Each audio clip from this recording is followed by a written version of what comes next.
সময় যায় সময়ের গতিতে, তবে মেহেরের ছটফটানি যেন এই সময়ের সেকেন্ডের গতিকেও হার মানালো।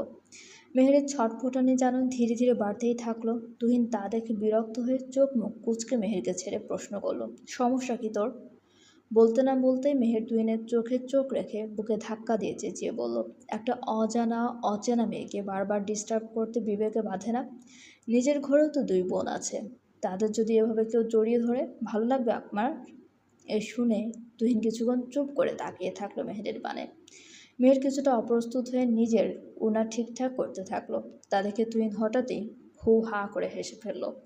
এই হাসি যেন থামার নয়। তা দেখে মেহের বেজার বেজায় বিরক্ত হয়ে বেডরুমে গিয়ে চাবি নিতে পা বাড়ালো। তার মানে তার আগে তুহিন মেহেরের হাত টেনে হালকা নিচু হয়ে বলল, আপনি জানেন আমার দুই বোন? তা কী করে? মেহের থতমত খেল তুহিনের প্রশ্ন, তবে তা এড়িয়ে যেতে চোখ বারবার পলক ফেলতে থাকলো। তা দেখে তুহিন আবারও শব্দ করে হাসলো। মেহের ভীষণ বিরক্ত হয়ে এসবের পোড়াও না করে দু একটা নিঃশ্বাস শান্তভাবে নিজেকে স্থির করে বলল, চাবি দিন। তুহিন একবার মেহেরের দিকে তাকিয়ে ধীর পায়ে বেডরুমে গিয়ে চাবি নিয়ে নিজের পকেটে রাখতে রাখতে বলল, স্পিনাচ রাখা আছে, স্যুপ বানিয়ে আন যা। চাইলে আন্থন ও বানিয়ে দিতে পারিস, মাইন্ড করব না।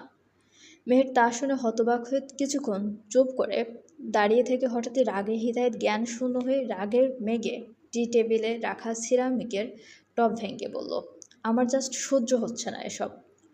এত অধিকার আমার উপর কেন দেখাচ্ছেন? কি আপনি? হু আর ইউ?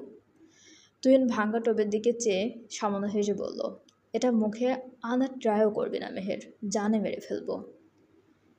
মেহের কথা শুনে ছোট্ট একটা নিঃশ্বাস টেনে ধপ করে সোফায় বসে পড়ল, কোনো কথাবার্তা ছাড়াই।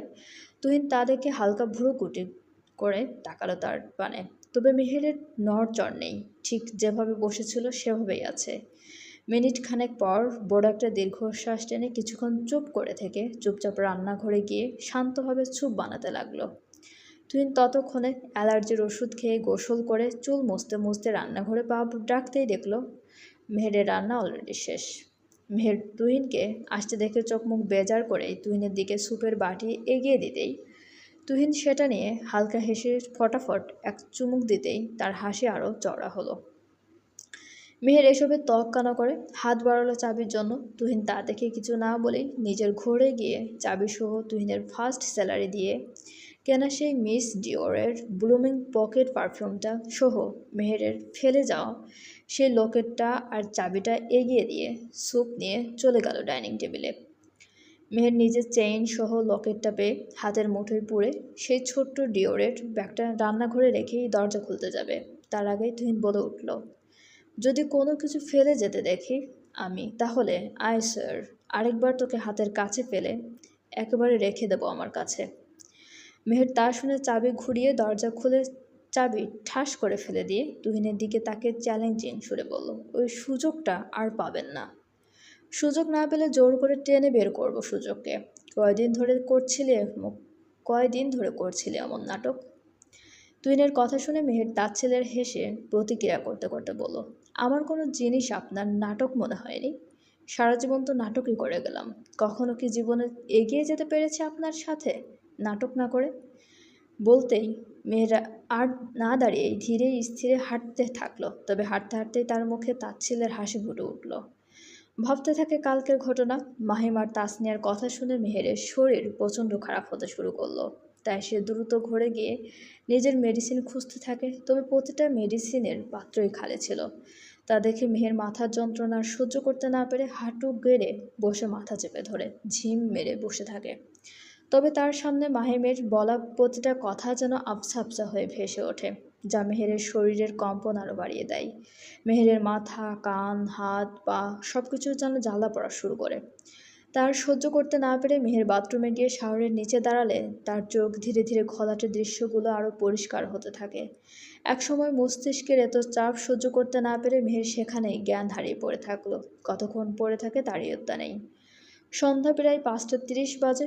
হঠাৎ আজ আমস্টারডামে তুষারপাত হচ্ছে। মেহের ঘরে বসে নিজের পড়াগুলো কমপ্লিট করতে ব্যস্ত, আর তাহিয়া মুখ গোমড়া করে বসে আছে মেহেরের সামনে। মেহের তা দেখেও কোনো কথা না বলেই পড়েই যাচ্ছে। তাহিয়া তা দেখে যেন নিজের মুখ আরও ফুলোয়। মেহের তা দেখে নিজের ব্যাগ থেকে একটা চকলেট বের করে তাহিয়ার হাতে দিতেই তাহিয়ার চোখ চকচক করে উঠল। তাহিয়া আর দেরি না করে মেহেরের গলা জড়িয়ে ধরে বলল, আই লাভ ইউ আপি। বলে নাচতে নাচতে মেহেরের ঘর ছেড়ে থেকে চলে গেল। মেহের তা দেখে হালকা মাথা নেড়ে নিজের পড়াশোনায় মন দিল।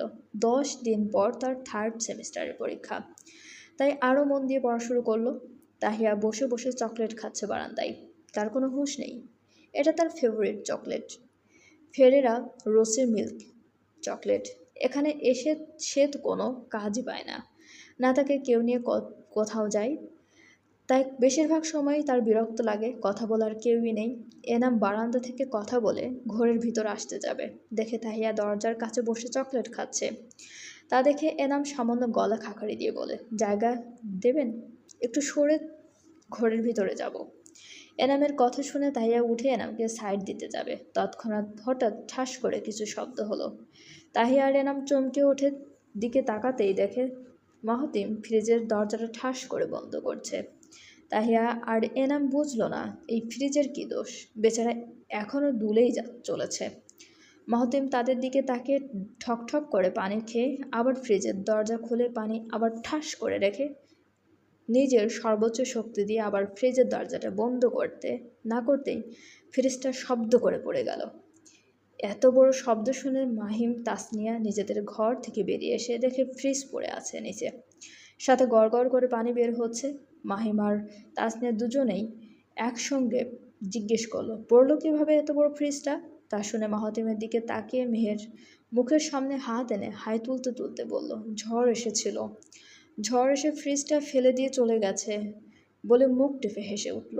অন্যদিকে তাহিয়া আর এনাম এখনও একই জায়গায় অবাক হয়ে তাকিয়ে থাকতে দেখে মাহতিম আবার ফ্রিজে লাথি মেরে হন করে যেতে গেলে মেহের চেঁচিয়ে বলল, এই যে নওয়াব, ফ্রিজটাকে যে ফেলেছেন তা উঠাবে কে? মাহতিম আবার তাহিয়ার দিকে তাকিয়ে দ্রুত তার দিকে এগিয়ে গিয়ে তাহিয়ার দিকে চোখে চোখ রেখে এনামের হাত ধরে ফ্রিজের সামনে এনে বলল, হেল্প কর। এনামও কিছু না বলে ফ্রিজ তুলতে লাগলো। তাসনিয়া এসব দেখেও কিছু না বলে চলে গেল ঘরে। সারা রাত ঘুমাতে পারে না মেয়েটার জ্বালায়। এখনই মাত্র চোখ লেগেছিল, এত জোরে শব্দ শুনে ঘুম সব উড়ে গেল। আবার মিতুষিও কান্না করছে, তা দেখে মেহের মিতুষিকে কোলে তুলে নিয়ে বলল, আপি যাও ঘুমাও, মিতুষিকে এসে দেখে নিচ্ছি।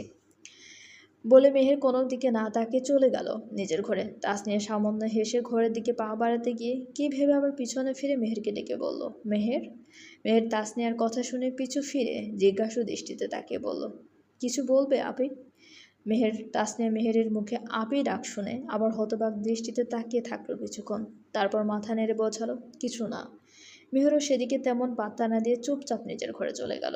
ফ্রিজ তোলা শেষ করে মাহতিম আর তাহিয়ার দিকে তাকে চিৎকার করে বলল, আপনি এখনও এখানে দাঁড়িয়ে তামাশা দেখছেন নাকি? ফ্রিজ তুলবেন, আসুন তুলে দিন। মাহিতিম বলে উঠল। তাহিয়া তা শুনে ভুরু কুচকে আবার মুখ মুচকি দিয়ে মাহতিমকে পাশ কাটিয়ে যেতে গেলে মাহতিম তাহিয়ার হাত ধরে থামিয়ে ভুরু কুচকে বলল, চকলেট কোথায় পেলি? বলবো না। মাহতিম তাহিয়ার না সূচক শব্দ শুনে তাহিয়ার হাত থেকে চকলেটের বারটা হাতে নিয়ে মেহেরের ঘরের দিকে আঙ্গুল দিয়ে ইশারা করে বলল, যা ঘরে যা, বের হতে যেন না দেখি। তাহিয়া তা না শুনে কোমরে হাত দিয়ে মুখ ফুলিয়ে বলল, আমার চকলেট দিন। মাহতিম কাঠ গলায় বলে উঠল, দেব না। কে দিয়েছে তার নামটা বল। বলে এনামের দিকে রক্তচক্ষু দিয়ে নিয়ে তাকালো। এনাম এসবের পাত্তা না দিয়ে নিজের বরাদ্দকৃত ঘরের দিকে চলে গেল। তবে তাহিয়া তো তাহিয়াই। তাহিয়া নিজের চকলেট আর নিয়ে মাহতিমের সাথে লাফালাফি যুদ্ধ চলতে থাকলো। মাহতিম তা দেখে চকলেট আরও উপরে তুলে রাম ধমক দিয়ে বলল, থাম, লাফালাফি করছিস কেন? চকলেট কে দিয়েছে? তাহিয়া তা শুনে নাক দিয়ে ফুসতে ফুসতে বলল, বলবো না। মাহতিম তা শুনে আবার নষ্ট ফ্রিজে লাথি দিয়ে নিজের চুলটা খামচে ধরে চকলেট নিয়ে নিজের ঘরে দিকে ঠাস করে দরজা বন্ধ করে এনামের কলার ধরে ঝাঁকাতে ঝাঁকাতে বলল, she is mine, she is only mine, border cross করার সাহসও করবি না। এনাম থতমতো খেয়ে নিজের কলার ছড়ানোর চেষ্টা করতে করতে বলল, কী করেছি আমি? চকলেটটা তুই দিসনি তাহিয়াকে? এনাম তাচ্ছিলের হেসে নিজের কলার ছাড়াতে ছাড়াতে বলল, এটার দাম 42 ইউরো, বাংলাদেশি টাকায় 4200 টাকা। বিশ্বাস করো, এত টাকা যদি আমার থাকতো তাহলে তাকে আমার করে পাওয়ার স্বপ্ন দেখতাম। আমি বরং এটাও না, তাকে বিয়ে করে সুন্দর একটা সংসার পেতাম। বিশ্বাস করে এসব কেনার মতো টাকা আমার কাছে নেই। মায়ের চিকিৎসার জন্য 70 লক্ষ টাকা লাগে, যেটা এখন জমাচ্ছি আমি। এগুলো কিনে টাকা নষ্ট করার মতো টাকা আমার নেই। বলে কিছুক্ষণ ঘন ঘন নিঃশ্বাস টেনে বারান্দায় চলে গেল। মাহাতিম তা শুনে কিছুক্ষণ চুপ করে থেকে বুড়ো আঙ্গুল দিয়ে কপাল স্লাইড করতে করতে বলল, সরি, তবে এটার জন্য কখনোই ছড়ি না। তাহিয়া আর মেহেরের থেকে দূরে থাকবি, এটা সহ্য করার মতো ছেলে আমি না। বলে ঘর ছেড়ে চলে গেল। এনাম একবার পিছু ফিরে মাহাতিমকে যেতে দেখে আবার আকাশের দিকে তাকে অভিযোগ করলো, সে যদি আমার হতো তাহলে কি খুব বেশি ক্ষতি হয়ে যেত? এখন যে সে আমার অভ্যাসে পরিণত হয়েছে। তুহিন, পাভেল, তুহিন, রাইট? তুহিন এসেছিল সুপার শপে বাজার করতে। বলতে গেলে কিছুই ঘরে নেই, তাই শপিংয়ে আসা। শপিং করতে করতেই হঠাৎ কেউ তার নাম ধরে ডাকতেই পিছন ফিরে এসে এক অপরিচিত ব্যক্তিকে দেখে মাথা নাড়ল। পাভেল তা দেখে হেসে একটা বোতলে ফ্রেশ অরেঞ্জ জুস ভরতে ভরতে বলল, কিভাবে চিনি? বললে না যে? তুহিন, কিভাবে? পাভেল এ কথায় হেসে বোতলের মুখ লাগিয়ে ট্রলিতে রাখতে রাখতে বলল, মেহের, চিনো তাকে? না ভুলে গেছো?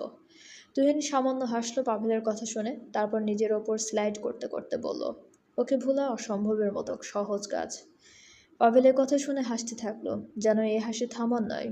তুহিন তা শুনে ভ্রু কুঁচকে তাকালো পাভেলের দিকে। পাভেল নিজের হাসি থামিয়ে তুহিনের দিকে তাকিয়ে বলতে থাকলো, তাই কোথায় ছিলে তুমি মেহেরের অপারেশনের সময়? কোথায় ছিলে যখন তোমাকে বারবার ফোন দিচ্ছিল? ঠিক নিজের অপারেশনের আগে। জানো, ভালোবাসা দিয়ে দেখেছি, এমন ভালোবাসা দেখিনি। তুহিন কিছু বলতে যাবে, তার আগেই পাভেল আবার বলে উঠল, অপারেশনের আগে কি পাগলামি যে করেছিল! কারো কথা শোনেনিও, বারবার একটা কথাই বলছিল, শেষ সময়ে। কেন ভালোবাসেনি আমায় তুহিন ভাই? আর সেই চিঠিটা অর্ধেক লিখেই অজ্ঞান হওয়ার সঙ্গে সঙ্গেই নাক থেকে এতটাই রক্ত পড়েছিল যে সে বাঁচবে কিনা তাও সন্দেহ ছিল। কেন জানেন? আপনার জন্য। বলে দীর্ঘ নিঃশ্বাস ফেলে অবাক হয়ে থাকা তুহিনের দিক কাঁধ চাপড়ে বলল, এনজয়। বিরক্তি করার জন্য সরি, তবে কিছু কিছু জিনিস জানানোই বেটার। বলে বলে বলে চলে যেতে গেলে তুহিন পাভেলকে পিছু ডেকে বলল, কি চিঠি? পাভেল তৎক্ষণাৎ দাঁড়িয়ে তুহিনের দিকে ঘাড় কাত করে মনে করার মতো করে বলল, এটা এটা ওনার ভাবি নিয়েছিল, মাহিমের বউ। তুহিন তা শুনতে না শুনতে দৌড় দিল বাড়ি যাওয়ার উদ্দেশ্যে। পাভেল তা দেখে সেকেন্ডখানেক তুহিনের দৌড়ানোর দিকে তাকিয়ে নিজের বাজারে মনোযোগ দিল। তুহিন বাসায় এসে কোনো দিক না তাকিয়েই তাসনিয়ার দেওয়া চিঠির কাগজটা খুঁজতে থাকলো। তবে সে জায়গা না পেয়ে ড্রয়ার থেকে শুরু করে সব জায়গায় খুঁজেও পেল না। তা দেখে তুহিন রাগের দুঃখে ফুঁসতে ফুঁসতে আলমারির জোরে একটা ঘুষি মারল। তারপর মাথার চুল টেনে ধরে আবার বেডের চাদর কম্বল সরিয়ে দেখতে থাকলো। তবে কাজের কাজ কিচ্ছু হলো না। তুহিন আবার বেডসাইড টেবিলের ওপর ড্রয়ার খুলে দেখতে দেখতে থাকলো। আবার ব্যর্থ হয়ে বেডসাইড টেবিলে জোরে একটা লাথি মারতেই সেটা সামান্য সরে গেল নিজের জায়গা থেকে। তুহিন সেদিকে রাগ করে তাকাতেই দেখতে পেল তাসনিয়ার দেওয়া সেই চিঠিটা। তুহিন আর কোনো কিছু না ভেবে চিঠিটা হাতে নিল। চিঠিটাতে বেশ কয়েক ফোঁটা কালো কালো কি যেন দেখা গেল। তুহিন তা অগ্রাহ্য না করে পড়া শুরু করলো।